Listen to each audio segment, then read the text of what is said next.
Hello everyone, this is your host Chef Andrew from Keto Fine Dining, and in this video I want to share with you my favorite keto honey garlic sauce.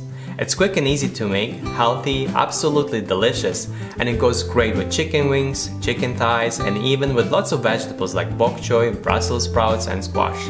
Not to mention that you can also use it as a dipping sauce. So when you decide to make it next time, I would highly recommend to always make some extra because possibilities for this sauce are pretty much endless. For this sauce, I've decided to use xanthan gum powder as a thickening agent. And to avoid lumps, I'm gonna mix half a teaspoon of this powder with 1/4 cup of erythritol sweetener.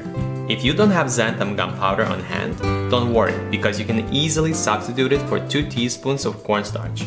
I know cornstarch has carbs, but the total amount for 2 teaspoons would be only 4 grams, which is not a big deal at all if you're on a keto diet. And remember, the proper way to use cornstarch to avoid lumps is to mix 2 teaspoons with about 2 tablespoons of cold water in a ramekin before you add it to the sauce. Now let's add 1 cup of chicken broth to the hot saucepan.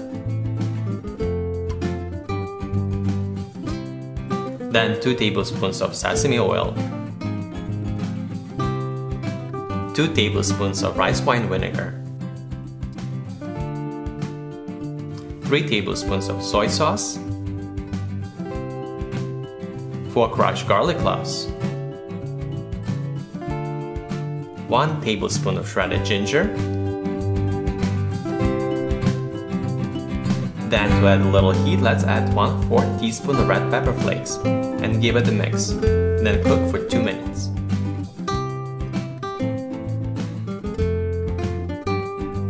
Now the final ingredient is to add 1/4 cup of erythritol sweetener. Mix with 1/4 teaspoon of xanthan gum powder. Start mixing until the sauce starts to thicken. Then let it cool to room temperature before you put it in the fridge.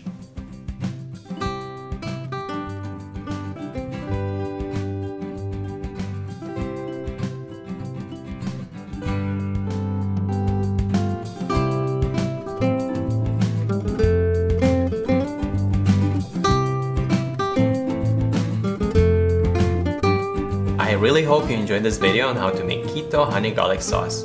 I also hope that you're gonna try it at home and then let me know in the comments below how it turned out.